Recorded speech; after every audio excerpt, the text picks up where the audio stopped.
Орой минь үзэгчдээ цензургүй яриа нэвтрүүлгийн тусгай дугаар та бүхэнд хүрэхэд бэлэн боллоо. Манай өнөөдрийн зочноор нийгмийн арчил Монголын залуучуудын холбооны ерөнхийлөгч Оюун Эрдэнэ хүрэлцээр байна. Танд орой минь төргийа. Орой минь төргий. За бид хоёрын өнөөдөр энд ярилцах болсон шалтгаан бол Монгол Ардын намын дэргэдэх залуучуудын байгууллага болох нийгмийн арчил Монголын залуучуудын холбоо. Цаашдаа намзэх гээ те. Энэ намзэхийн одоо 5 дахь хурал болох гэж байна. Тэрний өмнө хоёлаа ярилцж байна. Тэгэхээр та энэ хурлаар одоо намзэх холбоо бол одоо ерөнхийлөгчөө сонгох шаардлагатай болох юм байна. Тэгэхээр та дахин өрсөлдөхгүй юу? Өмнө би Монголд ирсэн шүү дээ. Тэгээд би намын удирдлагуудтай уулзаад би өрсөлдөхгүй гэдгийг хэлсэн. Сурж байгаа Харвардд сурж байгаа гэдэг. Оюут нутгийн нэг ирсэн шүү дээ. Хаврын амралтаар. Тийм. Тэгээд би намын дараа инх бол дарагтай уулзаад тэгээд бас хөрсөх дарагтай уулзаад ер нь бол миний хувьд өрсөлдөх бодлого байгаа. Дараагийн хүнийг бэлдээрээ гэдгийг хэлсэн. Тухайн үед бас одоо манай холбооны удирдлагад байгаа найзуудтайгаа ч гэсэн уулзаад би энэ тухайгаа бол хэлжсэн. Ажлаа өгөө. Яагаад? Гэхдээ яг миний хувьд одоо юу гэдгийг хийж үзээгүй ажил биш. Нөгөө талаараа надад бас арай өөр төлөвлөгөө байна. Илүү бас судалгааны ажил дээр илүү бас одоо миний одоо хамгийн сүүлийн одоо юу гэдгийг курсын ажил гэх юм уу те. Тэрэн дээр байсан одоо яг судалгаа надад байсан. Тэрийг би Монголд хурж ирээд ерөөдөө тийм 1 жилийн одоо төсөл болгоё те нилээдгүй их тийм завгүй байх нэ. Тийм учраас л миний хувьд одоо илүү олон нийт рүү хандсан юм ажлыг хийх сонирхолтой байна гэдгийг илэрхийлжсэн. За. Тэгээд явсан. Өнөөдрийн хувьд зүгээр нөхцөлөд бол бас харьцангуй их өөр болсон байна. За. Нэг үгээр бол одоо би өрсөлдөхүйгүй гэдэг нэг чухал биш. Бид нар холбооныхоо 18 жил явж ирсэн үнэт зүйл дүрмийг хадгалж үлдэж чадахгүй юу гэдэг ийм асуулттай одоо миний хувьд өөрөө нүүр тулж байна л та. За энэ үл яг хаа одоо ингээ гадуур явж байгаа насны хязгаар ч юм уу. За хэсэг одоо нөхдүүдийн маань бас одоо дөрөнгүү гэх юм уу. Дөрөнгүү тоолж байгаа ийм зүйл бас би бас нэг үгээр л миний дүгнэлтээр одоо баг дөрмийн бус аргаар холбоог булааж авах ийм оролдлого оролдож байна гэж харж байгаа юм. Тэгэхээр үүнийг одоо сүрж зогсохоосоор аргагүй байдал орж байгаа миний хувьд бол. Тийм учраас бол миний хувьд одоо юу гэдгийг нөхдүүдтэй уриалж байгаа. Хэдүүлээ насны хязгаарыг өөрчлөхгүй. Энэ удирдах зөвлөл энэ дэд ерөнхийлөгчд бүгдээрээ ажиллаа өгöd явъя. Эсвэл бидний хувьд бол одоо чуулганы хойшлуулъя. Яг л ийм байдалтайгаар чуулган хийгдээд одоо мандатын комиссонч баг тодорхойгүй нилээдгүй их тийм одоо зөрчилтэй ийм байдал руу орчод байна. Чуулганд хэдэн хүн ирэх юм? Чуулганд ерөөхдөө одоо 450 гаруй хүн ирнэ. Бас их олон хүн ирэх юм шүү. Яг гэвэл энэ чинь үндэсний байгууллага аймаг бүрээс одоо төлөөлөгч сонгогдож ирнэ гэсэн үг тийм. Тэнийг Харвардд сурж байгаа гэдэг сураг сонсогдоод байсан. Тэгэхэд нэг жиргээ та Twitter хуудсандаа нэг жиргээ бичсэн байсан л та. Тэгээ тэрийг би одоо дэлгэцэнд өгнө. Тэгээд тэр ямар учиртай жиргээ байсан юм бэ? Энэ асуудлыг мэдээд исэн юм уу? За. Төгсөлтийн ачаал ихтэй энэ үед тэгээд ингээд чон бороноор гэдэг шиг зарим нөхөд маань ийм явж аваад баярлалаа гэд. За энэ явахтай цензургүй яриа шүү дээ. Тий, цензургүй. Цензургүй яриа. Энэ яасан бэ гэхээр ерөөдөө одоо төгсгөөс 1 сарын өмнө манай холбооны баг хурал хийгдсэн. За тэгсэн. За баг хурал хийгдсэн. Тэнд баг хурал дээр 2 үндсэн асуудлыг одоо хэсэг хүмүүс маань оруулахаар төлөвлөсөн. За нэг нь ямар асуудал байсан бэ гэхээр одоо 4 жил өнгөрцөн гэдэг үндслээр холбооны ерөнхийлөгчийг баг хурлаар чөлөөлөх. За холбооны дүрмэнд бол ийм зүйл байхгүй л дээ. Ямар боломж байсан бэ гэхээр холбооны дүрмийг өөрчлөх боломж баг хурлаар байсан. Тэгэхээр дүрмэнд өөрчлөлт оруулах ийм зүйл байсан. За хоёр дахь зүйл нь болохоор насны хязгаарыг их хурлаар биш баг хурлаар 40 болгох. За ийм хоёр зүйл үндсэндээ яригадаад хяналтаас ингээд гараа явцсан. За тэгэд энэ үеэр одоо 3-2 буюу дийлэнх олонхын саналаар дүрмэнд өөрчлөлт оруулдаг учраас ерөнхийдөө тэдний хувьд бол одоо яг энэ хүссэн зорилгоондоо хүрч чадаагүй. За ингээд их хурл одоо зарлагдах юм нөхцөлөд бол тэр үед та тэгээд тэрийг мэдээд битсэн юм уу? Тэгээд би болохоор хүсэлт байсан. Намайг очтол баг хурлаа 1 сараар хойшлуулж өгөөч.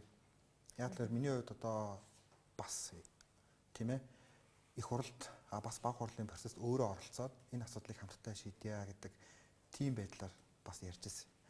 Тэгээ яг энэ зүйлийг ерөөхдөө бицээ. Яг тэгэхээр энэ бол ерөөхдөө манай холбооны түүхэнд огт байгаагүй зүйлтэй энэ зүйл. Хитрхи хулаар л байна гэж тухайн үед харсан учраас энэ зүйлийг бицсэн. Танаа энэ намзэх буюу нийгмийн арчил Монголын залуучуудын холбооны ерөнхийлөгчийн асуудлаас болоод энэ ч одоо яг л нэг их хурл болж байгаа юм шиг, улсын хурлын сонгуул юм шиг. Эсвэл нөгөө намрын инх хоёрыг Монгол Ардын намаас хөөн гаргахад болж исэн үйл ажиллагаа шиг юм болоод байх юм. Олон нийтийн сүлжээ, сошиал сүлжээгээр дүүрэн бүх сайтуудаар дүүрэн таныг одоо луурчин энэ төр гэж бичсэн. Энэ тийм чухал албан тушаал юм. Энэний ерөнхийлөгч байгаар юу нь яадаг юм? Яг онгоцны буудлаас буусан. Буугаал бараг онгоцны буудлын дээрээс чамдаануудаа аваад нэг 5-10 минутын дараа бараг ихний мэдээнүүд гарч эхэлсэн л та. Тэгэл нэг хоногийн дараа одоо зохион байгуулалттай баахан материалууд гарч ирэл. За ингээл өнөөдөр бол одоо газ нэг бодлын баярлж байгаа одоо энэ ч бас яасан ч их сүртэй тойлонтой ирж гэнэ үү тэгээд. Уг нь хадаг сүртэд асуулах ёстой байсан юм шүү. Үгүй яг уул нь бол одоо үдэж гарахтаа бол хадаг сүтэл гаргасан л та. Тэгээд огтж авах процесс бол хар пиараар уцсан. Тэг яг энэ бол яг миний хувьд нэг имзэглээгүй л дээ. Тэг яг ер нь бол мэдээж яг энэ бол одоо нөхдөс маань надад барьж байгаа бэлэг баг. Зүгээр яг хурцрээд миний хувьд аль болохоор сонсхийг хүссэн. Эхлээд бол яг энэ дээр би зүгээр өөрийн асуултанд шууд хариулахаас өмнө нэг 2-3 зүйлийг тодруулъя гэж бас бодож байна. Эхлээд би хурцрээд энийг бол нэг тийм одоо юу гэдэг нь дотоод зөрчил гэж хараадсан байхгүй. Би бодвол магадгүй холбоонд нэг удцсан. Тийм учраас бас нэг гомдол, буруу ойлголцол янз бүрийн юм байгаад байна гэж бас бодож ирсэн. За тэгээ ярилцаад баахан хүмүүстэйгээ уулзлаа, нилээдгүй ч бас ярьцгаалаа, ир улсууд шиг тийм ээ. За тэгсэн чинь тэр биш ээ. Манай холбооны өмнөх ерөнхий нэрмжийн даргатай холбоотой нэг юм зөрчлүүд байна гэж дуулддаг гэсэн. За тэр асуудал биш байгаа. За тэгэнгүүт нь жоохон хоошоо халахад за энэ бол одоо ерөөсөө настай холбоотой юм асуудал байгаад байна гэж бас бодсон. Бас нэлээд судлаа, нөхдүүдтэйгээ уулзлаа, янз бүрийн хувилбарууд дэвшүүллээ. За тэгсэн бас энэ биш байна. За тэгээд одоо яг уу гэхлээр би зүгээр хамгийн сүүлийн одоо миний дүгнэлт юу вэ гэхлээр ерөөсөө л энэ бол одоо нэг хүн нам дотор одоо дөрмийн бус аргаар гэх юм уу те насаа өөрчлөөд одоо нам дотор магадгүй бие даасан ийм хяналтгүй жигүүр гаргаж ирэх ийм оролдлого юм байна гэж харсан. Яг тэгэхээр би 5 хувилбар санал болгосон байхгүй. Тэгэхээр 5 хувилбар тавуулаа боломжтой хувилбар аль альнийх нь одоо юу гэдгийг эрх ашиг тийм үү хүссэн зүйлд нас нийцэж болохоор хувилбар. Тэгэхээр энэ дээр үгүй гэж. Тэгээ хамгийн сүүлд яасан бэ гэхээр ер нь бол одоо энэ дээр заавал миний хувьд бол өрсөлдөнө гэдэг зүйлээ ярьж байгаа. За ингэхлээр зайшгүй нөгөө насны хязгаар өөрчлөлт болчиход байгаа. За хоёулаа насыг бол жижигтэй ярина. Баримттай ярина хоёулаа. Тэгэхээр одоо өнөөдрийн байдлаар олон нийтийн сүлжээгээр надад ирсэн хамгийн чухал асуултыг би танд тавих гэж байна. Ариун Бат гэж хүн байна. Танд луурдуулсан. Маш их гомдолтой. Намайг Америкийн нэгдсэн улсын шүүхэд өгсөө. Оюурд нь луурчин гэсэн ярилцлага байгаа. Одоо ярилцлагын хэсгийг дэлгэцэнд өгсөн байна. За тэгээд та энийг тайлбарлах уу? Гэхдээ яг энэ одоо таныг бол сургалтынхаа төлбөрийг хийгээгүй. Заллин хийсэн. Лувер хийсэн.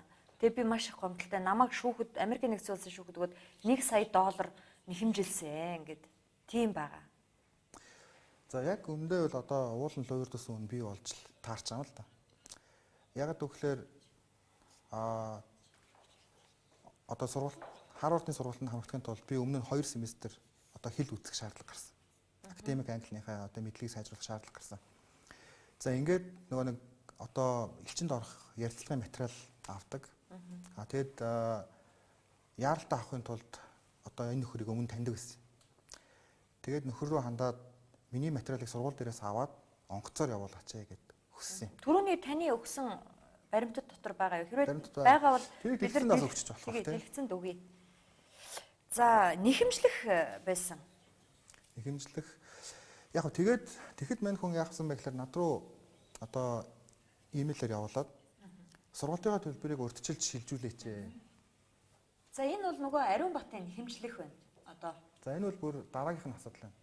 Тийм яг эндээсээ хоёлаа тайлбарлаад явчих. За энэ бол яг сүүлд одоо Ариун Бат надаас иргэдийн төлөөлөгчдийн хурлын төлөөлөгчд одоо Америкт аялал хийсэн. Тэгээд үүнийг бол одоо чи төлөх ёстой гэдэг байдлаар намайг өөрөө шүүхт хандсан байхгүй. Би шүүхт хандсан юм ерөөсөй байхгүй. Тий.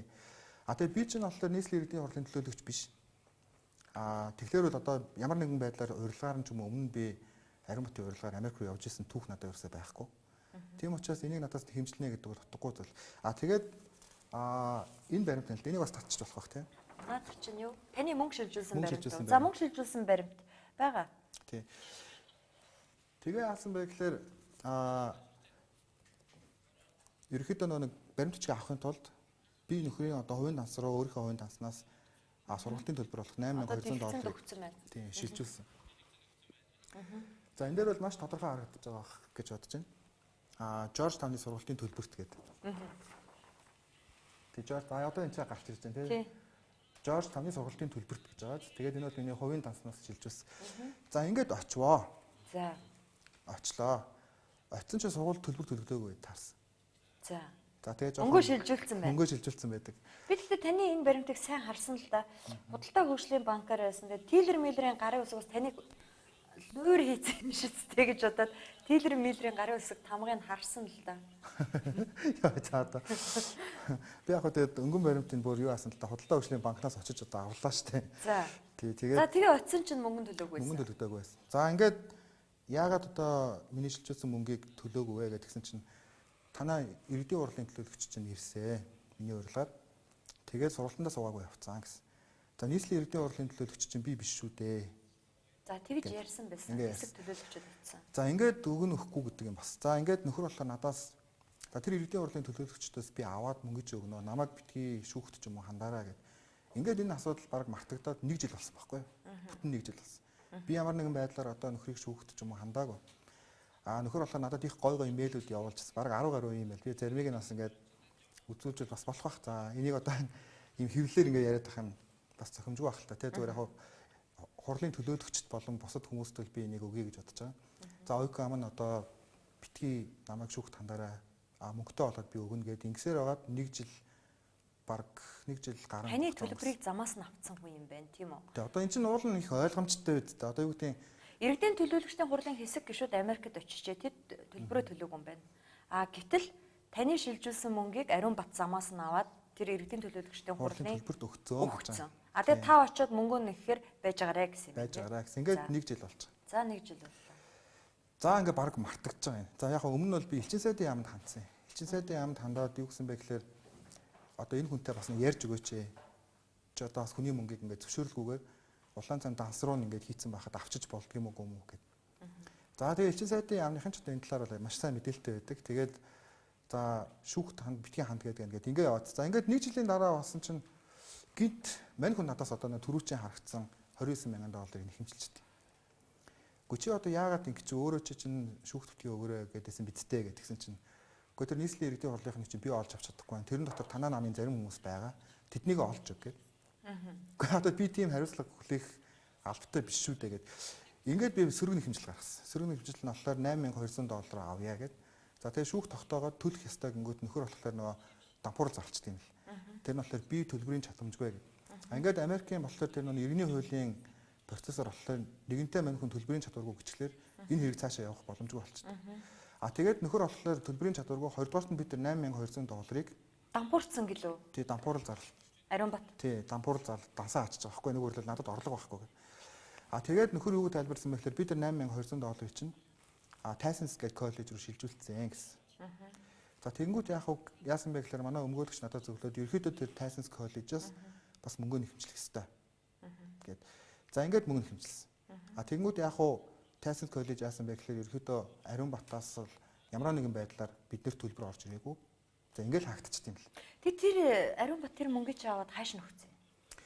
Tysons коллеж бол одоо юу гэдэг бид аваагүй гэсэн. Аваагүй гэдэг. Тий. Нөхөр болохоор өгсөн гэдэг. Өгсөн гэдэг. Тэгээд шүүх болохоор уул нь бол одоо чиний төлөх ёстой гэдэг. Тэгээд нөхөр болохоор надад уул нь нэг машин өгье гэдэг ярьжсэн. Тэгээд би тэрнээр уул нь гуугаалсан. Тий нэг юм машин өгье гэж гуугаад би тэгээд тэгсэн чинь нэг басан чинь өгөхгүй гээл. За яг энэ чинээс би зөвөр юу гэдэг үгэн жинэ гэхээр энэ бол яг үндэ таллингийн эргэлдээ. Одоо юу гэдэг юм Америкт явах туршлага муутай хүмүүс дээр бол магадгүй ийм зүйл тохиолдож магадгүй. Тэгэхээр яг зүгээр оюутан залуучуудаа ч юм уу ингээд анхааруулад хэлэхэд ямар нэгэн байдлаар одоо сургалтын төлбөрт эхэлж шилжүүлээрэй гэдэг юм уу. Эсвэл одоо ямар нэгэн зуучлалын компани гарч ирээд төлбөрөө эхэлж шилжүүлээрэй гэх юм бол огт шилжүүлж болохгүй юм билээ. Тийм үү. Тийм одоо Америкт очисон анхны одоо миний мэдрэмж бол ингээд Зуурчлагч компаниар ороод Одоо зуурчлагч компани ч байхад энэ бол одоо нэг таньдаг хүмүүс. Гэтэ олон сургалтууд зохион байгуулдаг тийм л хүн юм байлээ. ер нь Харвардын төлбөр хэд юм? Та ямар төлбөртэй сурсан? Ер нь бол Харвардын төлбөрийн одоо яг үндсэн төлбөр бол $45,000. Жилийн $45,000. Тэгээд ерөөхдөө одоо амьдрах зардал, ном, дэвтэр те бусад зардлууд ороод $92 орчим мянган. За $45,000 та хаанаас яаж төлсөн? $45,000 ер нь бол явахдаа би явахдаа бол одоо юу гэдэг юм. Ер нь бол их тийм төлбөрийн олон аргачлалууд байд юм билээ. Үүнийг би бас ярьчин дэвтэ авах гэж бодож байна. Тавьчихсан тий. За ер нь томоохон сургуулийн урилга гэдэг бол өөрөө баталгаа болд юм билээ. Маш их олон боломжууд нэгддэг. Та магадгүй хүсвэл сургуулиас 100% зээл авч болно. Тэгээд түүнийг 2 жилийн дараа төлж болно. Одоо Харвардаас зээл авч болно гэсэн үг. Зээл авч болно гэсэн үг. Одоо олон оюутнууд бас зээлтэй байдаг. Тэгээд 2 жилийн хугацаанд ажиллая гэдэг төлждөг гэсэн. Тэгэхээр барьцаа нь болохоор ерөөсөө тэр Харвардад өөрийнх нь урилга гэсэн. Төгс тэнцэн гэсэн баталгаа урилга юм байна тий. За нэгдүгээр боломж, хоёрдугаар боломж юу вэ гэхээр 1 жилийн чөлөө аваад мөнгөө өөрөө босгодог. За 1 жилийн чөлөө өгчдөг гэсэн үг. Тэгээд нэг үрлэл би төлбөрөө төлөхөд бэлэн биш байна. 1 жилийн чөлөө өгөөч гэдээ авчдаг. За энэ хоёр дахь боломжууд. За гурав дахь боломж Харвардын урилга хүрээд ирэнгүүт маш их олон тэтгэлэг хөтөлбөрүүд Харвардын урилгатай бол гэдэг ийм шалгуураар одоо тэтгэлэг хөтөлбөр. За жишээлбэл та магадгүй сэтгүүл зүгээр сурлаа гэж бодох юм бол сэтгүүл зүүн олон улсын эрхийн одоо сангууд ч юм уу шууд тэтгэлэг хөтөлбөр өгдөг. Сургууль ч бас өөрөө тэтгэлэг хөтөлбөр өгдөг. За нөгөө талаар найз нөхдөдтэй чинь хандлага их бас өөр болчдөг. Нөгөө Харвардд орлоо гэх тэгэнгүүтээ илүү дэмжих боломжтой. Хамт олон ч бас дэмжих бас биш. Ер нь дэлхийн нийтээр тийм болох уу те? Гаднах одоо харилцагч бүгдээрээ. За ер нь бол яг бас мэдээж өөр болтгол юм байлээ. Тэрийг би яг урилга авсныхаа дараа бас мэдэрчээсэн. Нөгөө л урилга харуулад та надад туслаач гэдэг юм. Эсвэл би Харвардд ийм чиглэлээр сурах гэж байна гэтэл хүмүүсийн хандлага бас их өөр болт юм байлаа. Тэгээд миний хувьд бол яг гол одоо санхүүжилтаа найз нөхдөдөө хэлээд за нэлээдгүй тийм том одоо арга хэмжээ зохион байгуулсан. Өөрөлд сонгуулийн хандив хүлээн авалцдаг. Тэгээд энэ дашнууд бас найзуудаа бас баярлалаа гэж хэлэх хүсэж байна. Одоо манай хуучин бүр одоо Бэрхийн тамгын газарт ажиллаж байсан найзууд маань ярьжсэн. Манай 10 жилийн ангийнхан. За тэгээд Дэлхийн зөнд наттай хамт ажиллаж байсан байгууллагынхан маань Баянлаг дүүргийнхэн хандив хүлээн авалт хийсэн. За тэрэн дээр би одоо тухайн үед $40,000 шууд босгочихжээ.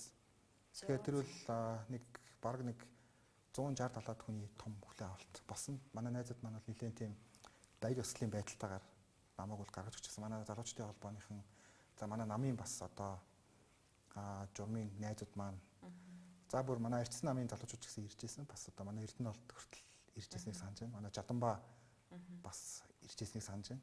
Тийм. Бас Баатар ахта баярлалаа гэж хэлхийг хүсэж байна. Мартчих тий. Бас өнгөрсөн хугацаанд бол одоо намайг маш олон зүйлээр дэмжсэн бол манай одоо ах Hero Entertainment-ийн захирал Баатар байгаа. Тэгээд бас дүүгээ тий бас энэ боломжийг олгоход бас гол ачаа үүрсэн үний үед тий бас баярлалаа гэж хэлхийг хүсэж байна. Тэгээд за яг сургалтынхаа төлбөрийг ингээд хийчлээ. Очоод амьдрах зардлаа яаж болсон? Амьдрах зардал бол яг та сар сардал гардаг зардал шүү дээ. Тийм тэгээд амьдрах зардал дээр бол ерөөхдөө тэгэл Монгол руу байнга уццах хэвээр. За сүүлийн 1 жил бол яг үндэ айгүй хүнд болцсон. Ер нь бушуухан төгсөж ирээсэй л гэж төгсгийнсэн гэж бодсон. Ягаад гэвэл нөгөө долларын ханш одоо өссөн. Монгол нижээнээс нэг бөө юм болоод 5 сая төгрөг олонгууд те тийшээ очихдоо баг $2,000 ч юм уу болоод очичдаг. Тэгэхээр яг ер нь бол их үедээ бол бас их тийм боломж юм байсан. Найзууд маань ч гэсэн бас тийм жил яг ялангуяа сүүлийн 4-5 сар бол бас нэлээд амаргүй тийм байсан. Би ер нь ингээд бодсон чинь мөнгөгүй хүнтэй яриад байгаа юм да. Янз нь тэгж л мөнгө олсон, ингэж л мөнгө олсон гэдэг. Гэтэл нөгөө тал зогсож байгаа хүмүүс чинь дандаа мөнгөтэй баян хүмүүс байгаад байна л та. Хүчний харьцаа тэнцэхгүй байна. За яг Харвардын дипломыг худалдаж авах боломж байдаг уу? Сурахгүйгээр. Ямар нэг ингээл худалдаж авах нь уу? Бас санаа бол байна шүү. Санаа бол байна. Хүмүүс өөрөө чинь худалдаад аваад ирсэн л юм яриад шүү. Тэд нар ч худалдаж авах боломжгүй л дээ. Баггүй юу? Баггүй. Нилээ хөдөлмөрлөх хэрэгтэй болно. Тийм үү. Харвардд сурахын тулд яах ёстой юм? Өөрөө чи Берстэйт сургууль төгсчөөл нэг Харвардд очиж сурдаг гэдэг нь худлаа. Ер нь хүн болгон ирээ явдаг байсан шиг хүн болгон Харвардд сурч чадна л гэдэг юм. Уу яг хичээвэл хүн бүхэн л сурч чадна л да. Би чадж байгаа чинь хүн бүхэн л чадна гэсэн үг тий. Тэгээ миний хувьд одоо Бэрхийн 10 жилийн сургууль төгссөн үнэн. Хинтээ аймгийн Бэрхсэн. За. Сумын сургууль төгссөн үнэн. Хөдөөний хүүхэд. Тий хөдөөний хүүхэд. Мөсийн одоо сэтгүүл зүйн ангид өрсөлдөөд хуваарьт нь тэнцэж чадаагүй тэгээд Берсгээ жижигхэн хувийн сургууль төгссөн үнэн. Түүний дараа Монгол Улсын их сургуульд сурсан үнэн. За Харвардд бас ороод төгссөн манаас үнэн. Энэ миний л амьдрал те. Миний л амьдрал одоо ямар нэгэн байдлаар би юу ч гойчлохыг хүсэхгүй байна. Хүүхэд байхдаа бас очиж нэг удаа үцгийг хүсдэг байсан сургуулаа төгссөндөө үл их баяртай байсан. Ягаад гэвэл бас их тэр мэдээллээс ялангуяа одоо орон нутгаас авахлаа те. Одоо ингээд бас ажилласан хүний хувьд дэлхийн одоо бас бусад залуучуудтай өөрийнхөө үзэл бодлыг харьцуулж үзье гэж бол хүсэж ирсэн. Тэр мөрөөдлөө биелүүлсэн.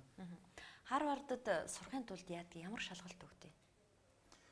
Яг гол шалгуур бол одоо юу гэдэг нь TOEFL өгөх хэрэгтэй. TOEFL-ийн 100-аас дээш оноо авах хэрэгтэй. За би яг дэлхийн зуунд ажиллаж исэн харьцангуй бас одоо Английн хувьд бол суйртай байсан гэхэд одоо энэ шалгалтыг өгөхийн тулд өдөр шөнөгөө одоо 2 семестр буюу 10 сар одоо нухах хэрэгтэй болсон. Тэгээд нэг 90 оноон дээр гацчаад бүтэн 5 сар болсон. Тэгээд ерөөд бас ард нь гарч ирсэн. Гэтэ бас нэг тийм амар бол биш. Юм байл яг академик англи хэл гэдэг бол ялангуяа сүүлд сурч байгаа одоо бидний хувьд яг мэдээж high school төгссөн ч юм уу те. Эсвэл одоо бүр багаасаа одоо ингээд сурцсан залуучдын хувьд энэ бол их өөр асуудал. Илүү хялбар. Сүүлд сурч байгаа хүмүүсийн хувьд бол бас амаргүй юм байл. Харвард төгсөд ирнэ гэдэг чинь уг нь их сайхан юм шиг санагдаад байсан байхгүй надад анх. Таныг ингээд төгсөд ирлээ гингууд ямар гоё юм бэ те. Дэлхийд нэр хүндтэй сургууль төгсөд ирлээ. Одоо өстой гоё хүлээж аваад зөндөө юм сонсож мэдэх байх хүмүүст юм хэлэх байх гэсэн чинь лөөрчин болоод ороод ирсэн. Залилагч болсон. Энэ бүх ажлыг улсын хурлын гишүүн Номтой Баяр зохион байгуулж байгаа. Номтой Баяр өөрөө намзынхээ ерөнхийлөгч болох гээд байгаа гэсэн мэдээллүүд байна. Энэ үнэн үү? За эхэндээ л би ерөөсөө итгээгүй. Тэр ч одоо бас найз нөхдүүд олсчуудаа ер нь бол одоо юу гэдэг нь явсан хүний үзэл бодол чинь яг хэвээр үлддэм байлээ шүү дээ. Нэг тийм цагаахан инээсэн тийм одоо найз маань байсан. Номтой тэр. Тэгээд Онгоцны буудлын дээр үтсэн царай юу? Буудлын дээр үтсэн тийм гоё царай байсан. За тэгээд хүрээд ирсэн. Миний хувьд бол одоо танигдахгүй тийм Номтой Баяр дарга болсон байсан. Тэгээд яриа өрөөж одоо баг миний зиндаа бол нийлхэ болцсон байсан. Юу гэж таны зиндаа нийлх юм чи хурлын гишүүн. Тий одоо тийм болцсон байсан. Бүлгийн дарга. Тий тэгээ яг нэг явсан хүн чинь яг нэг хэвээрэл сэтгэл зүй ирж байгаа шүү дээ ер нь бол. Тэгээ яг энэ бол их тийм зохион байгуулалттай юм явсан гэдгийг зүгээр мэдэх тусам. За тэр одоо энэ нөхөртэй хүртэл холбогдоод байх энэ бол мэдээлэл шүү дээ. Би яг одоо номтыг гэж хэлж чадахгүй. Гэхдээ хүмүүс очиод ярилцлага өгөөч. Тэгээд энэ материалыг одоо Монгол Ардын намын удирдлагууд руу бас тэгээд ерөнхийлөгч намын газар явуулаач гэж хэлжсэн гэдэг ийм зүгээр одоо мэдээлэл ирж байгаа. Яг л Америкт бас таньдаг найз нөхдөс. Хэрвээ энэ ийм бол бүр эн чинь 9 сарын өмнө яригдчихсэн зүйл байхгүй юу? Ийм юм яригадаад байна гэдэг. Хэрвээ тийм бол их харамсалтай. Бүр одоо 9 сарын өмнөөс энэ зүйлийг бид бол таныг харамсуулах нэг баримт танд сонсох уу, үзүүлэх үү? Монгол Ардын намын удирдах ажилтны зөвлөгөөн гэж саяхан болсон доо. Таныг Харвард яваад ирсний дараа юу яг өмнөх нь би мэдэхгүй байна. Он сарын сайн санахгүй байна. Тэн дээр Номтой Баяр гишүүн таны тухай ярьсан. Би аудио бичлэгийг нь олсон. Сонсгоо да. За. Өнөөдөр яг бас бидний Харвард гэж яриад байгаа боломж хэсэг бүлэг хууль зөрчсөн гэмтэр үйлцэг нөхдөд асуудал өдөр тойрч энэ асуудал маань намдар ирчихсэн. Америкийн нэгдсэн улсын цагтаа Канадын байгууллага Америкийн засгийн яа мөн одоо Америкийн шүүхээр асуудал орчихсон. Энэ асуудал яваад энэ шүүхний баг зүүж жижиг тооцсон залуучууд яг энэ асуудал үүсэж маш хэмжээний устгаас нэгдсэн айлс үүсэн гэх мэтлээ асуудал үүс. Нэрсэн одоогоос хэлээд байна. Болоод байгаа асуудал төвчдөө өгсөн. Энэ аудио бичлэг учраас бид нар зүгээр зургийг тавьчаад дууг нь сонсгож байгаа юм. Энэ бол Номтой Баяр гишүүний дуу мөн? Яг ер нь бол энэ үйл босон гэж би сонссон. Зөвөр энэ хурал дээр бол би байгаагүй. 700 оны өмнө ярьсан. Тэгээд орон нутгийн намын байгууллагуудад одоо энэ хэвлэл мэдээлэлээр яваад байгаа бүх мэдээллийг хуульч гисэн. За тэгээд дээрэс нь бүр ингээд орон нутг руу хүмүүс томилогдоод одоо энэ талаар бол ингээд бүр танилцуулгыг сургалцчиг ийм танилцуулга бол одоо явсан. За зүгээр энийг сонсоод бол миний хувьд бол бас жоохон харамссан. Яагаад гэвэл тэр бид ингэж нэг тийм актер өрсөлддөг байгаагүй шүү дээ. Өөрийг чи хэлснээр нийгмийн ажил Монголын залуучдын холбооны нэг залуучдын байгууллагын хурал болоод үз. болоод өнгөрдөг л байсан шүү дээ. Тийм. Зөндөл бол. Тэгээд одоо хүрээд ирэнгүүт ингээл баахан зохион байгуулалттай юмнууд яваал одоо баахан төлбөртэй өчтөрөөс хойш одоо баг төлбөртэй мэдээлэлүүд одоо баг сая төгрөгтэй тийм мэдээлэлүүд тараагдал. За өнөөдөр нэг интернет орсон чинь бүр ингээд график зурцсан ч баг шиг тийм. За би энэ дээр зөв нэг зүйлийг хэлхийг хүсэж байна. Надад хандлага нь таалагдахгүй байгаа байхгүй юу? За надад одоо ямар ч асуудал биш өөрөө ер нь шууд бас яг адилхан ингээл тэр хүний ингээл хамаагүй минь ингээл өгөөч. Одоо яг юм олдохгүй байна л да. Тэг зүгээр яхаа надад зүгээр төрсөн нэг мэдрэмж байна шүү дээ. Тэр юу вэ гэхээр хэрэв магадгүй би жишээл одоо юу гэдэг яг асуудалтай байсан бол. За мань хүний хандлага бол одоо найзаагаа барьж аваад одоо шууд айгүй холбооны их хурл өнгөртөл шоронд хийх юм шүү дээ. Тэгээ зүгээр одоо 8,000 доллар шилжүүлсэн байгаа найз нь өнөөдөр ловерчин болоод бүр тэнцээ байгаа хүмүүстэй холбогдоод ийм зүйл хийж байгаа бол тэр ийм аргаар бол ус төр хийж болохгүй л дээ. Хийсээр л ирсэн л дээ Монгол бол. Манай намд бол ийм жишээ яг үндэ. Тэр би ч бас намд бас нэлээдгүй удаан хугацаанд ажиллаа штэ. Манай намд бол ийм соёл үлэрс огт байгаагүй. Одоо бол мөнгөөр одоо юу ч худалдаж авч болно гэдэг нэг ийм одоо хэсэг бүлэг хүмүүс гарч ирж байгаад бол миний хувьд бол туйлын харамсаж байгаа. Тэгэхээр цаашдаа зөв энэ л одоо ингээд яг хуу нэг нийгмийн арчил монголын залуучуудын холбоо гэдэг нэг хідэн нөхдүүд талхаа боловсролтой зодтолтой байгаа юм шиг харагдаад байгаа байхгүй юу? За энэ асуудлыг хэрвээ ингээд дэврээгээд явуул юу болох вэ гэхээр явандаа намын асуудал бол.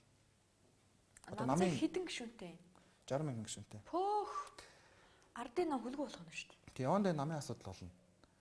За магадгүй ингээд явандаа энэ улс орны асуудал болохыг үгүйс гарахгүй. Үгүйс гарахгүй шүү дээ.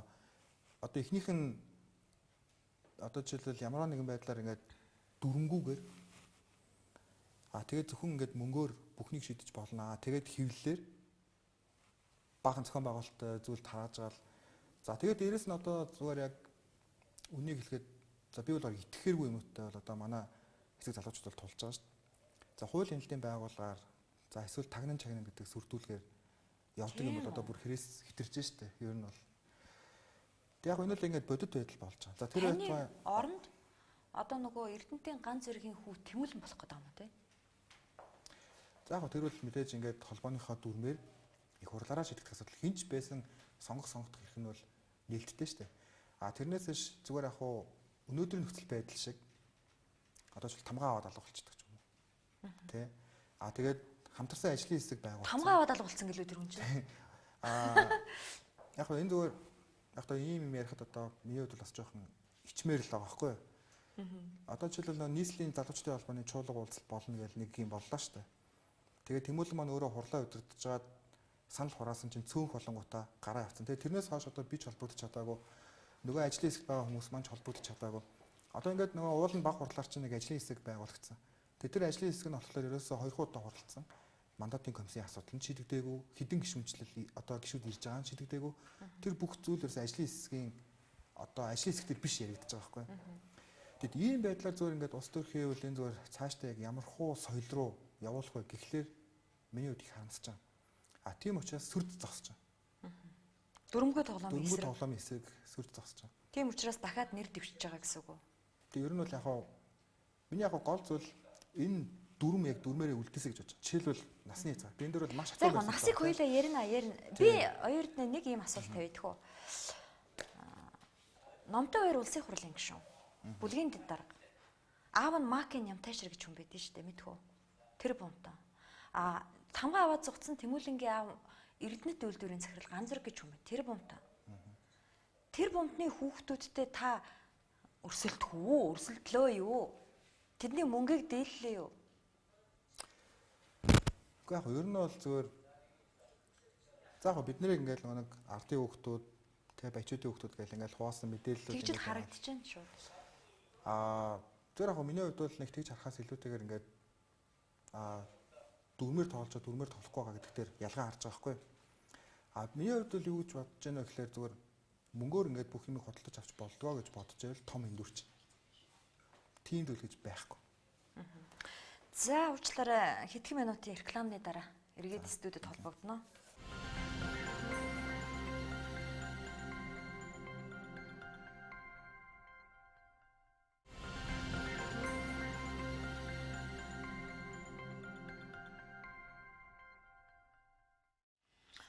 За, намзахын гишүүн цог гэрэл гэж хүний нэг TV5 телевизэд өгсөн ярилцлагын хэсгээс дасалж авсан.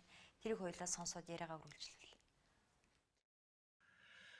40 настай залуучдын холбооны ерөнхийлөгч 44 нас хүртлээр энэ холбоог удирдах аваад явал яах вэ? Өнөөдөр Монгол Ардын намын ерөнхий нэрэмжийн дарга 37 настай хүн байж байна. Инхээр энд үл ойлголцох байдал мөн одоо зөвхөн өөртөө тааруулж хууль үйлдвэрлэдэг, өөртөө тааруулж энэ тоглоомын дүрмийг өөрчилдөг ийм хүмүүс л энэ улс төрд явдаг боломжийг л бид нэр одоо хүлээн зөвшөөрөх болж байгаа. Ингэж бол болохгүй. За, энэ хүнтэй бол санал нэг байгаа юу?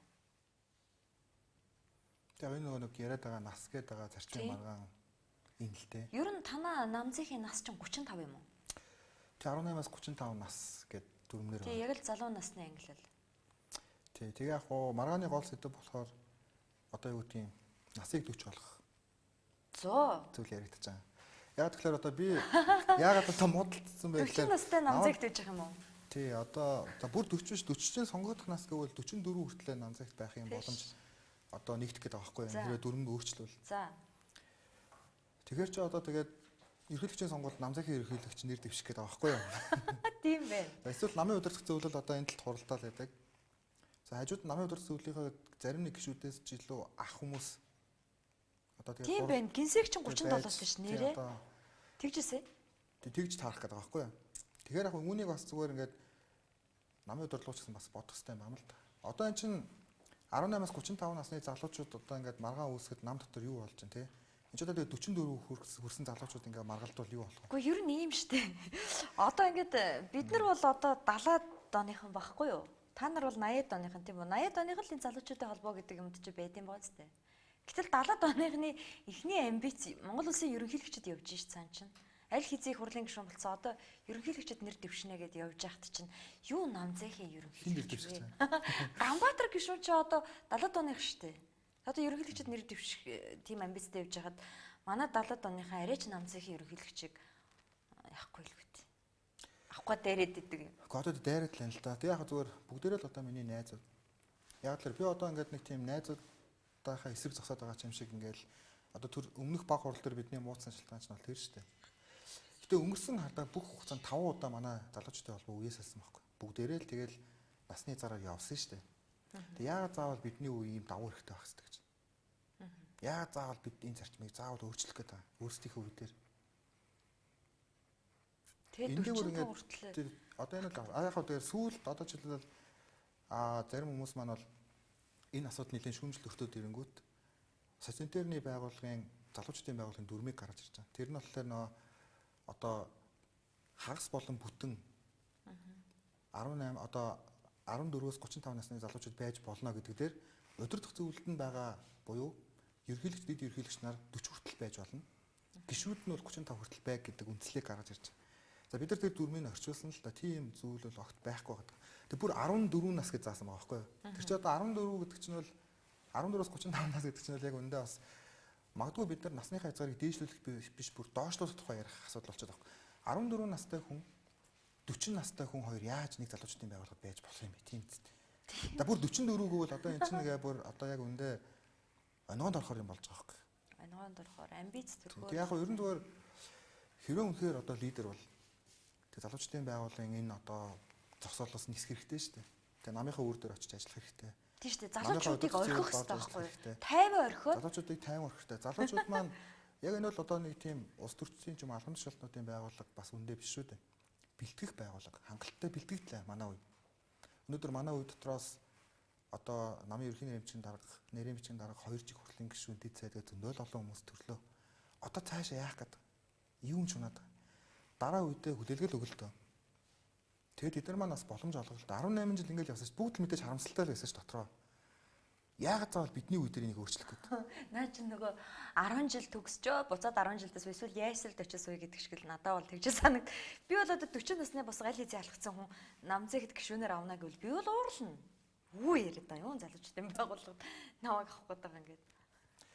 Тэг одоо Уул нь бол тэгээд одоо маргааны гол сэдв бас энэ л бол. За бас нэг бичлэг байгаа. Энэ таны эсрэг бичлэг байгаа. За. За хоёул үзэж.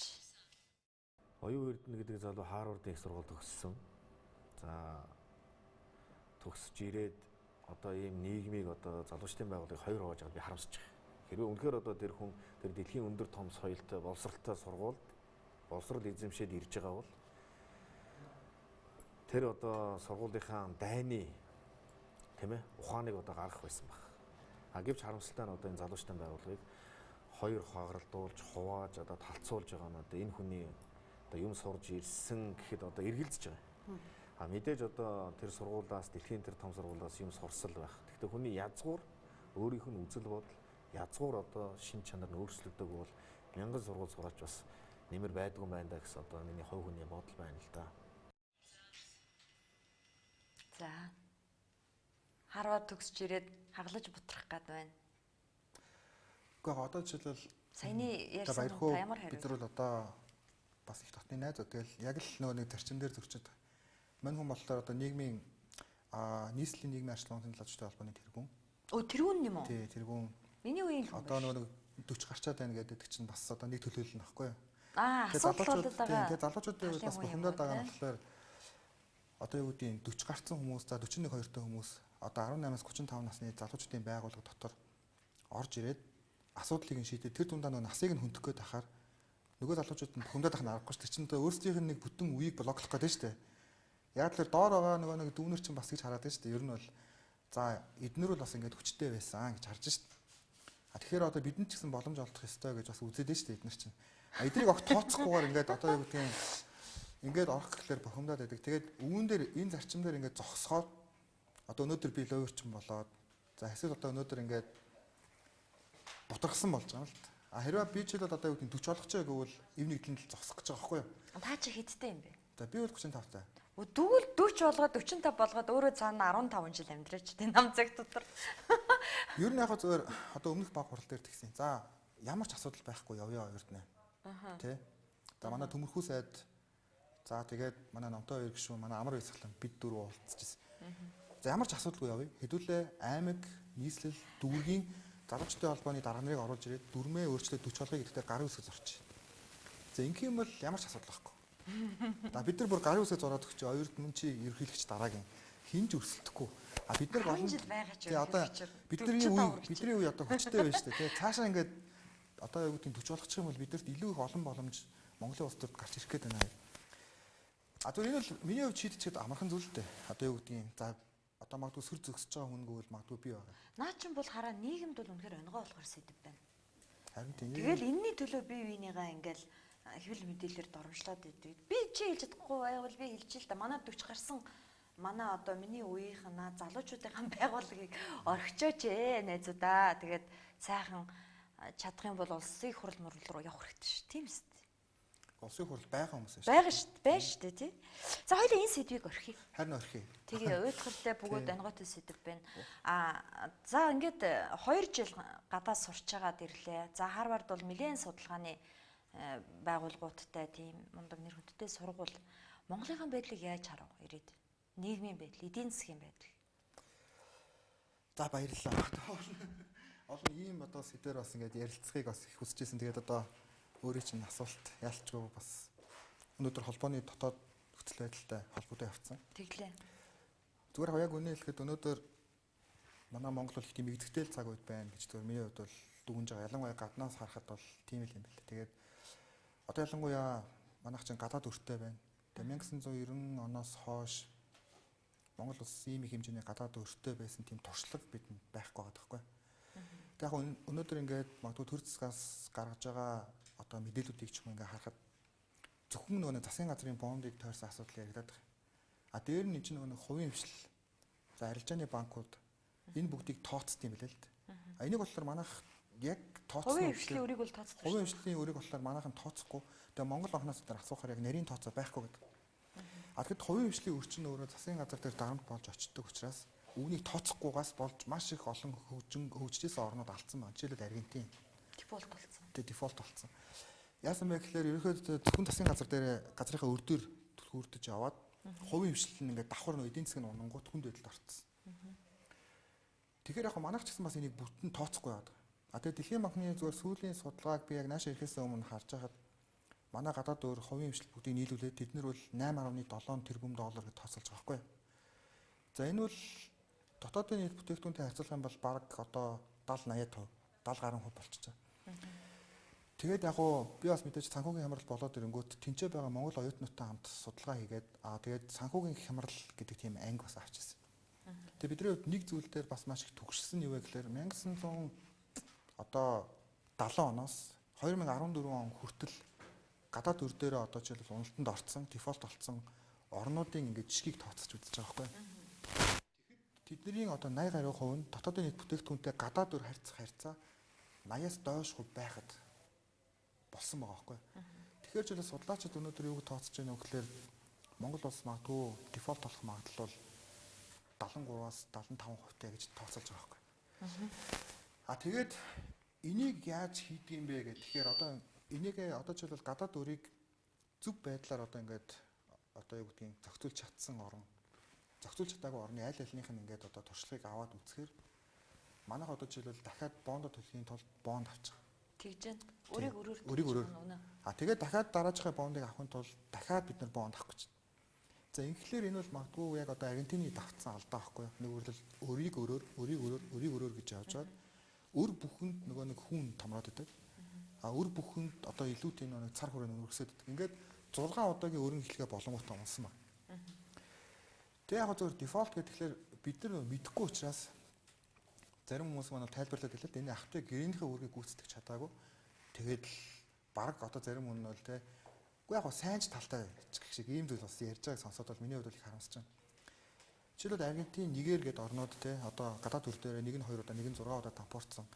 Тэгэхэд энэ хоёр улс одоо ч алдаагаа засахын тулд 100 жил хэрэгтэй гэж байгаа юм. Одоо зарим жижиг оронд бол магадгүй 20-30 жил, зарим одоо оронд бол 100-аас 150 жил хэрэгтэй. Яг л энэ дэлхийн зах зээл дээр Монгол гэдэг орн үндсэндээ нэр хүндийн хувьд дархлааг болчихж байгаа байхгүй. Тэгэхээр хөрөнгө оруулалт хийлээ гэдэг тэгэхээр эрсдэл маш их өндөр учраас маш их өндөр хүүтэй бонд ч юм уу зээл оруулна. Энэ арилжааны банкнд нөлөөлнө, тэр нь хөтлөгчгүүн дээр нөлөөлөхөөр хувийн хвшлийн нөгөө бизнесийн зөв бүтэц гэдэг юм алдагдаад эхэлж байна. Тэгэд хараа энэ бүхнийг одоо шүүмжилж байгаа залуучууд бас хүмүүс байна нийгэмд. Тэд нар жагсахын гараал өгөө хэлхийн. Тэгэхээр нөгөөдүүлээ чинь популистууд гэл доромжлох. Одоо чинь дуучин жавхлан гэл хүнийг бол тэр дуугад дуулаад явуул гэж загнаад байгаа. Чамд ерөөсөө энэ холс төр хамаагүй гэх жишээ нь ийм их олон байна. Энийг юу гэж бодож байна? За зөв эдийн засагтай холбоотой асуудлаар юу гэдэг одоо жавхлан яг ямар байр суурьтай байгааг би мэдэхгүй байна л ирээд удааг байгаа болохоор тийм. Зөв жавхлан гэдэг хувь хүнийг бол би зүгээр хараад хүндэтгэж байгаа байхгүй нэг зүйлээр нь. Тэр нь юу вэ гэхээр яг нэг өөрийнхөө бий болох гэж байгаа үнэт зүйл дээр амьдарч байгаа юм. Нүгэл одоо юу гэдгийг 6-7 жил ингээд Монгол дээл үсээ амьдрна гэдэг бол нэг тийм амар зүйл бас биш шүү дээ. Яг үүндээ. Жавхлан одоо юу гэдгийг наран тул дээр 4 жил нэг удаа очиагүй. Эсвэл автобусанд те сонгуулиас өмнө нэг удаа камертай автобусанд суугаагүй. Яг үнэ. Амьдарч байгаа. Тийм. Өнөөдөр жишээлбэл ингээд популистууд гэдэг ахаас илүүтэйгээр өнөөдөр яг юунаас болоод ийм байдал үүсэх гэдгийг бодох хэрэгтэй байхгүй. Ялангуяа хоёр том намын. За юунаас болов? За мэдээж олон асуудал зөв миний одоо дүгнэлт бол шудраг ёсны хүсэмжлээс гэж. Нэг өөрөлдөл шудраг биш байгааг хүмүүс хараад бухимдаад байна. Бухимдаад нэг өөрөлдөл хин нэгэн одоо энийг ярих хүнийг хайж байгаа байхгүй. Эсвэл хин нэгэн байдлаар одоо бидний төлөөлөл зогсож байгаа хүнийг хайж. Тийм учраас тэр хүмүүс рүү илүү хандаад байна. Тэгэхээр одоо жишээлбэл тэр хүмүүс нь илүү нийгэмд одоо рейтинг өндөр ч юм уу харагдаж байгаа байхгүй. Харагдаж байна гэсэн. Тэднийг шүмжлээс илүүтэйгээр яагаад өнөөдөр бид шудраг ёсны хүсэмжлэл гэдэг энэ асуудалд орчих вэ? Энийг бодох хэрэгтэй. Яагаад тэгэхээр одоо жишээлбэл зөвхөн миний бодлоор одоо ингээд судлаачтай ч юм уу ингээд уулзаа ярьж хахад ерөөсөө хэдхэн жилийн өмнө Монгол улсыг бол ирээдүйн Катар гэж хардаг гэсэн. Нэг өөрөлдөл сонирхлын зөрчил хамгийн багатай улс төртэй. Төрийн бодлого нь илүү тогтвортой. Төрийн бодлого тогтвортой байхаар бизнесийн зөв орчин үүсдэг. Тэг яг ингээд юу гэдэг одоо хинт ч тийм тэгш ирэх. Энэ бүхний гол буруут нь хин. Энийг мэдэхгүй биш мэдчихэл байсан шүү дээ. Тэр гол буруутан гэхээр зүгээр яг нямд орж байгаа нэг актер үг хэлсэн байл л дээ. Тэр бол шулуухан өртлөх үнэ гэсэн байл. Том бизнестэй хүмүүсийн одоо зөв нэг арилжааны талбар их хурл боллоо шүү дээ. нэг юм утгатай үгс те. Тэгэхээр яг зүгээр Нигерийн жишээ яг энэ л дээ. Харамсалтай нь. Тэр уул уурхай гэхэлэр хүн бүхэн ингээд нэг уул уурхаар хошуураад орчдөг. Бүгд нүдэнд мөнгө харагдаад. Тэнгүүтээ бүгд төрд орж ийж тэр их ашигаас хүртэнэ гэж хардаг. За ингээд яасан бэ гэхэлэр төрд орохлоор нэг сонгуулийн зардал маш өсчдөг. Том бизнесмэнүүд орохлоор. Нэгүрлэл мэргэжлийн улс төрчид өрсөлдөх боломжгүй болоод эхэлдэг. Тэнгүүд яасан бэ гэхэлэр ерөөсөө бизнесийн эрх ашиг их хурал дээр нь шийдвэр гаргах төвшөнд нь хитрхийх ороод ирэхээр нэгүрлэл за яг бизнес улс төр гэдэг бол нэг зоосны хоёр тал гэж ярьдаг ч та угаасаа. Бүр үүнийг нэг зоосны нэг тал болгочихж байгаа байхгүй. Ингээд ирэхлээр бизнесийн одоо явцсан эрх ашиг төтлөгдөд төр нөгөө нэг юм том бодлого алдаад эхэлчихдэг. За сая жишээлбэл одоо 17.5% эдийн засгтай байх үед уул нь бол одоо юу гэдгийг түүнийг нөөцлөх хэрэгтэй байна л та. Гэтэл яасан бэ гэхээр манай улс төрчид үүнийг аль болохоор хурдан гаргая. Тэгээд тэрийг гаргаад эсвэл тойрог руугаа хуваарлаа. Эсвэл дундаас нь ашиг авъя гэж бодсон. Үнэн шүү дээ. Зүгээр та ингээд бодоод үз. Өнөөдөр их хуралд байгаа хүмүүсийн хідэн бизнесмэнүүд байна. Яг бизнесмен хүн болно шүү дээ. Байж болох гэсэн. Сонгогдож. Гэхдээ юу гэдэг хідэн яг бизнесийн эрх ашигын төлөө зогсож байна гэж бодохоор өнөөдөр бол яг үнэндээ ингээд юу гэдэг одоо том бизнесмэнүүд бол уулын зүгээр одоо хөгжсөн орнуудын чигээр бол Азад гарах хэрэгтэй байхгүй. Магадгүй өнөөдөр Монголоос Азад гарч ирж байгаа, дэлхийд гарч ирж байгаа нэгч брэнд бүтээгдэхүүн байхгүй. Бүгдээрээ л нэг юм тендер тойрсон, тендерийн зах зээл ирж юм шиг ингээ амьдраад байгаа юм шиг тийм зүр зураг харагдаж байгаа байхгүй. Тэгээ одоо ингээд баг энэ ч ирээл ингээл янгууд хит үг гэх тэгэнгүүт манай улс төрд байгаа томилгоо тендер гэдэг хоёр үг болсон юм чи тээ. Тэр яг бодлого ер нь яг ирээдүйд явна гэдэг тэр үг одоо яг ямар төвшөнд яригдаж байгаа гэхээр бас энэ дээр үл шүүмжлэлтэй хандмаа. Тэгэхээр та бол шүүмжилж чадж байна. Одоо яаж хийх энийг? За үүнийг бол тэгэл одоо хамтдаа хийх хэрэгтэй байна. Зүгээр би зүгээр нэг зүйлийг бодож байгаа. Ер нь бол яг энийг мэдж байгаа нэг тийм одоо юу тийм залуучуудын ч юм уу нэлээдгүй тийм том баг гарч ирэх хэрэгтэй. За ялангуяа би одоо сая гадаадд ингээд байж байгаа томоохон сургууль төгссөн залуучуудаас ингээд уулзж байгаа байхгүй. Тэдний хувьд бол их орн руу ирэх сонирхолтой байгаа. Яг л одоо энэ ч ингээд болж байгаа зүйлийг ингээд хараад тэр дунд одоо бидний хувьд бол ингээд байхад бол хэцүү. Нэгэд очиход бас хэцүү гэдэг чинь. Зүгээр гээл нэг гоё юм хийж байгаа л аваад ирдэг. Аваад ирэнгүүтийг дэмжих бодлого нь байхгүй. Тэгэд энэ ч ингээд хүрээд ирэхлээр за одоо гадаадд сургууль төгссөн л гэдэг. За тэгэл одоо хурцрээл одоо тэгэл яг үндэ нэг тийм тэнгэрийн амт тэгэл. За би ч нь бол одоо юу гэдэг нэг тийм Америк босролтой тэнцээ их удцсан юм биш шүү дээ. Би 2 жил яваал ирж байгаа юм. Энэ залуучуудын ч юм уу энэ үеийн ив нэгдэл дээр магадгүй миний хувьд дараагийн зүгээр Монголын яг юм хөгжлийн гарц байж болохын гэж зүгээр миний хувьд бодож байгаа. Тэгээ энэ зүйлийг би хий гэж бодож байгаа. Яг л дунд нь байгаа хүний хувьд гүр болёо гэж бодож байгаа. Хийхин тулд яах ёстой? За хийхин тулд юу гэдэг энэ хүмүүсийг одоо хооронд нь танилцуулах, энэ хүмүүсийн үзэл бодлыг хооронд солилцуулах хэрэгтэй гэж бодож байгаа. За энэ дээр би яг нуулгүй хэлэхэд одоо нэлээдгүй тийм том телевизийн нэвтрүүлэг бас хий гэж бодож байгаа. Хиратай хамтраад. Нэг үрлэл гадаадад одоо яг сургууль соёл төгссөн. За жишээлбэл Бацаа гэдэг охин. За тэр ёстой мундаг охин шүү. Япон төгсөөд яг зүгээр би бол ингээд Харвардд очсон охин байгаа зү. Одоо баярлсан. Яг тэгэхээр 20-25 жилийн дараа жил хүн хүсвэл нас орохгүй болж болно гэж байгаа юм. За би бол бас гайхаж байна. Тэгэхэд тэрийг одоо ингээд тэр судалгаан дээр ажиллаж байгаа ерөөсө дэлхийн хэмжээнд байгаа хэдхэн хүний нэг нь Монгол охин байна. Тэр Бацаа яг. Нэг үрлэл нуунаас ис аваад эсийн аргаар эргэтэн ургуулдаг. Энэ зүйл дээр судалгаа хийж. Тэгэхэд өнөөдөр жишээл манай одоо бид энийг мэдж гэнэ үгүй. Тэгээд дэлхийн их хурдтай өөрчлөж байна л да. Магадгүй бидний төсөөлж байгаагаас их хурдтайгаар бүр ингээд ойлгохын аргагүй хүртэл одоо жишээл ангаах ухаан бол ингээд магадгүй 20-30 жилийн дараа бүр ойлгохтой болох хэмжээнд өөрчлөгдөнө гэж Бацаа ярьж байгаа байхгүй. Тэгвэл бид яаж ухтаж харах хэвтэй. Тэгвэл өнөөдөр Бацаа гэж энэ болсон хүчнийг Монгол бас яаж ашиглах хэвтэй.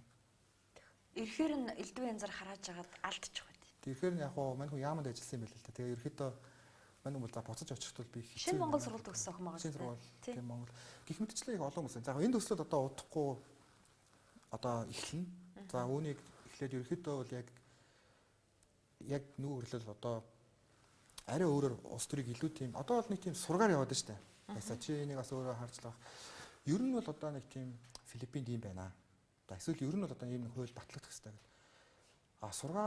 Сургаас илүү одоо судалгаан тулгуурсан ийм одоо соёл руу Монгол хүний ялангуяа. Тэг бид заашгүй явах хэрэгтэй болчихдог. Явах хэрэгтэй. Тэгэд бид нар ингээд бие биенээ шүүмжлэх гэхээс илүүтэйгээр ч юм уу уулын зарчим дээрээ зогсоод ингээд өргөжлмаар байна.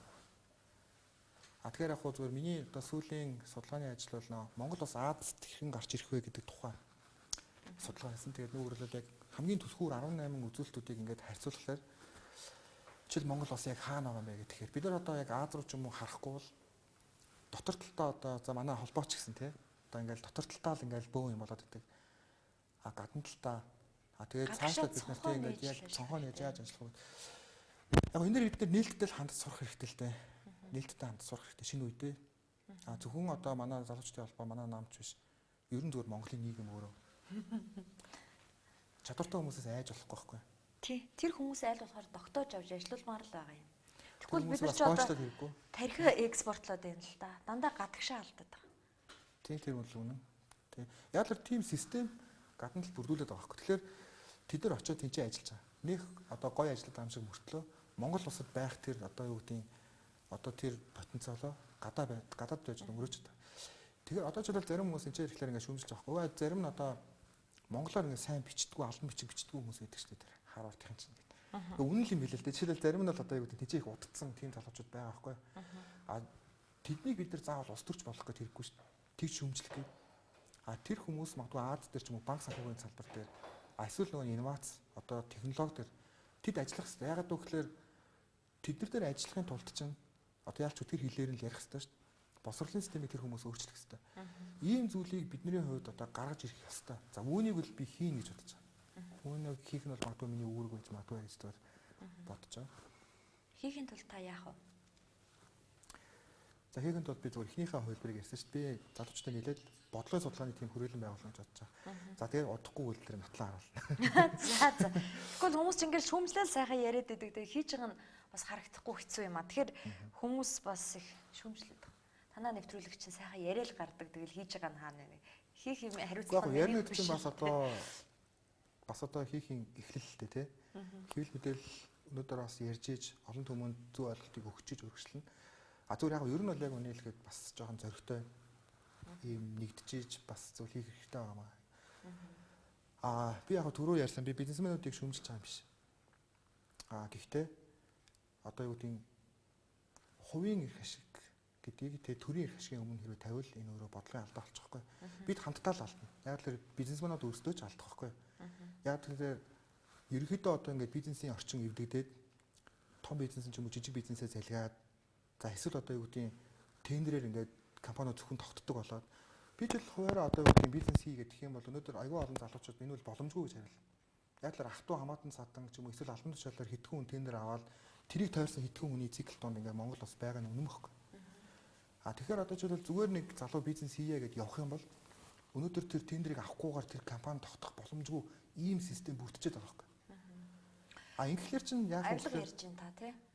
Тий авилга ярьж байна. Танай намын 12 онд одоо ялагдах болсон гол шалтгаан нь авилга гэж хэлсэн. Албан тушаалын 8 гэж хэлсэн.